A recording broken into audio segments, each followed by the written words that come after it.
Hola Aries Sun, Virgo Moons. Welcome to your 2026 Sun Moon reading. If it resonates, consider a personal reading. Click on my Linktree bio or text me at 646-902-5715. Otherwise, let's get to your reading and your traits.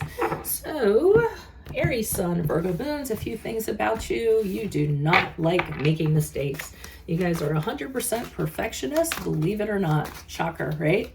You like to get as much knowledge as you can about something, which you really don't have a problem doing because you guys are very detail oriented.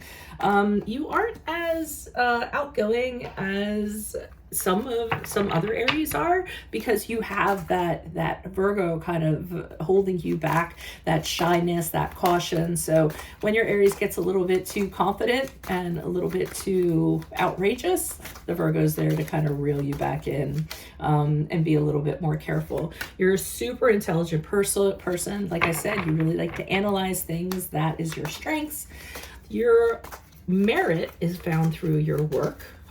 But don't take it to an extreme. Don't work too much. You might be a workaholic and then you're just going to burn yourself out. You have very high standards and you expect everyone to live up to high standards. So be careful about being critical or being a fault finder.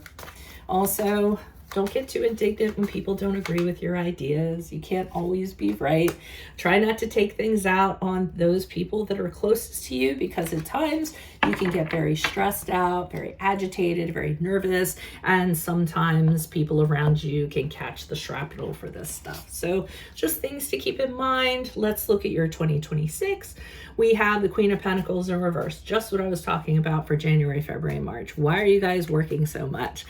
Chasing the almighty dollar. The Queen of Pentacles wants as much money as she can because she's, envious of other people's money, or because she wants status, or she wants to be recognized. But she can also be a workaholic. Some of you are working longer hours than you need to and not being compensated for them, or maybe you are being compensated for them, but there's other things to life besides just working and working and working. So just be careful about that. The Queen of Pentacles can be a little bit greedy in that regard. The Four of Swords in reverse. So here we go. Already I'm seeing the burnout happening here. So the Four of Swords in reverse for April, May, June indicates you keep on working towards something and things aren't changing, and then a frustration comes about because of that. So then you keep on working harder at it, and then nothing's coming out. Nothing's becoming of it. And so what happens is you're running on this hamster wheel, or you're not happy. You don't have any peace. You never rest. And what's going to happen is you're going to get burnt out. You're just going to hit a wall. You're going to be exhausted because you just are continuing to hammer at the same nail over and over again, thinking that it's going to go into the wall. So there's going to be a lot of burnout and stress during this period of time. I'm telling some of you, you really need to scale back on working. Okay. What else was I going to mention? Oh, okay. I forgot to mention some stuff at the beginning, but who cares? And it's not had to do with this. It's just the stuff about, but I'll mention it at the end.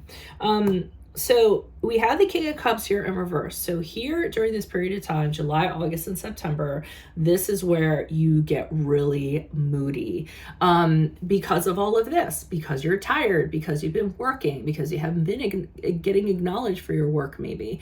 I think you're getting a little cranky here during this period of time. So honestly, this whole spread, all I'm seeing is work, okay? And moody. So I think this is what's going to happen is what we talked about. It's going to build up. You're going to get really angry, and then you're just going to start lashing out on people you don't mean to lash out on. The King of Cups in reverse has a tendency to be very, what I'm trying to say, not but like I said, just moody, grouchy.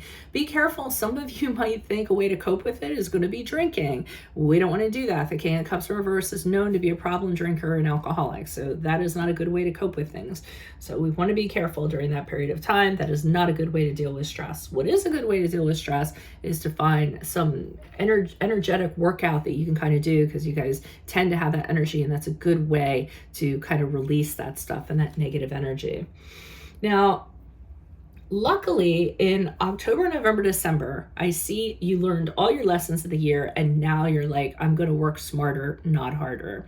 I see you working in general or just at something and saying, I made a mistake. That's okay. What did I learn from it?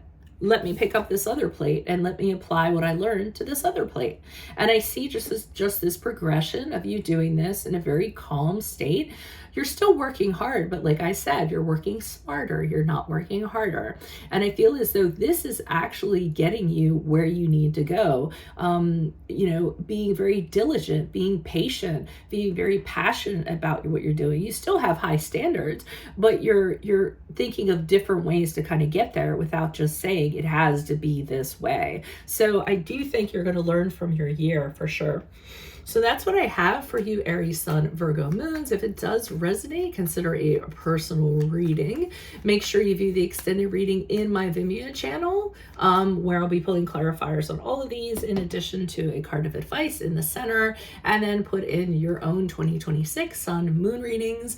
I will put you in queue. Otherwise, I will see you in the Vimeo portion next. Adios, Aries, Sun, Virgo, Moons. Bye-bye.